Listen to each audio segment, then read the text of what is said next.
and we grieve those 4 children who were senselessly taken from this earth and their families and robbed of their potential. The first Black woman to sit on the nation's highest court, reflecting on the 60th anniversary of the deadly 16th Street church bombing. Good evening. Thank you so much for being here with us. I'm Brittany Decker. And I'm Ian Wright. Thanks for joining us at 6. On September 15th, 1963, the world came to a standstill after an act of hate killed 4 innocent young girls. Addie Mae Collins, Denise McNair, Carol Robertson, and Cynthia Wellesley were killed after a bomb planted by the KKK went outside off at the church as they prepared for Sunday school. These children, who had their entire lives ahead of them, would inspire freedom fighters around the world. Together, brave men and women marched, they rallied and campaigned to make sure everyone had equal rights, something these 4 little girls never got a chance to witness. Well, this morning, the pews of the 16th Street Baptist Church were filled as leaders from across the country poured in to commemorate this pivotal event in American history. Our team coverage begins tonight with WVTN 13's Lisa Crane. Yeah, Lisa, there were a number of speakers stressing the fact that while we've made great strides, we still have a long way to go. Yeah, that was a common thread during all the speeches we heard today during the 2.5-hour service here at 16th Street Baptist Church. It was standing room only inside, and there were probably even more people outside here standing in the street who had hoped to get in and get one of those coveted seats. Several dignitaries from Birmingham, the state, around the country, and even someone from Wales who traveled 4,000 miles to be here for the service all spoke today. They talked about how this one horrific event exactly 60 years ago propelled the civil rights movement and was pivotal in making the significant changes we've seen since then, but there is still work to be done, and they urged everyone to remain vigilant. Knowing what we've been through will only embolden us to lift ever higher the torch of freedom and fairness, justice and equality. And just as we always have, we will honor those 4 little girls and all of the historical figures who have paid the ultimate price for our freedom. Now, as we said earlier, this tragedy inspired millions of ordinary Americans to step off the sidelines and join in the fight for equality. Congresswoman Terry Sewell, who addressed the crowd today, said when she was a little girl, she learned about the tragic bombing and knew that she wanted to make a difference in the world, which led her to become the first Black woman to represent Alabama in Congress. Today, she urged everyone to finish the job started so many years ago. Let us rededicate ourselves to protecting and advancing the rights and freedoms won by our foremothers and our forefathers.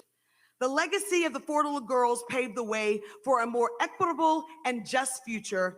For that, we owe it to them to pick up the baton and carry it forward.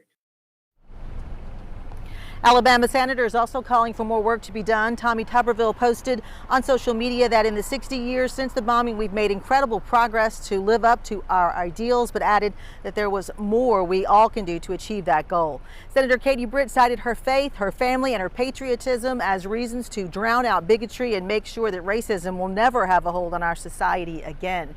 I want to bring in now WVTN 13's Aaron Llewellyn. Now, he was a sentiment really felt by everyone in that crowd today who attended this commemoration, Aaron. Yeah, Lisa, today is a painful reminder in history of the tragic events that took place 60 years ago today. But this is also a reminder that the pace to create change can't stop here. And that's the message that many people wanted to spread during today's commemoration service. Let's get you to some videos so you can kind of see what happened on this day 60 years ago. Now, hundreds of people came down to the 16th Street Baptist Church to honor the lives of the 4 little girls who died during the blast in the church's basement. Many recognizing the sacrifices they made and their families on this day 60 years ago. Even though some say the country has made a lot of progress since then, many feel there is still a long way to go. And that's the message many speakers during today's commemoration service spread, but not everyone could get to hear it inside. One woman says she still wanted to show up today and stand with other people who hope to build on the progress that's been made. Back then, racism, and to me, it still exists, but you know, we need to come together as one and just pray for love all over the world, and just hopefully people will take tend to it and just love one another. Now, as you can imagine, this is a significant day for everyone, and everyone has their own story to share about what they remember on this day 60 years ago. And coming up in the next half hour, you'll hear from another woman who shares her story right here on WVTM 13. But for right now, we're live in Birmingham. Aaron Llewellyn, WVTM 13. Back to you, Lisa. All right, Aaron, thank you so much. Now, besides the 4 little girls killed in 1963, there are other victims from that day. The pain's still very raw for 2 women, now even 60 years later. Addie Collins' 12-year-old little sister, Sarah Collins Rudolph, was also in the church basement that fateful Sunday morning. Flying glass from the blast left her blind in her right eye. She actually lost her eye, but miraculously, she was the only girl that survived this racial terrorist attack. Since then, Sarah has dedicated her life to help other survivors of racist violence and be a force of unity against hatred. It's time for us to get together and love one another, because it looks like racism is trying to come back. It's no time for that. We should all love each other and repent, because that's what I had to do to get my life together. Rudolph now has a book out called The Fifth Little Girl, with details of her heartbreaking experience. Another woman who holds a deep connection to the bombing is Lisa McNair. She was just a baby when her big sister Denise was killed, and throughout her life she would wonder what it would have been like to know her sister. Even though Denise may not be here, Lisa takes solace in the fact that she's always with her.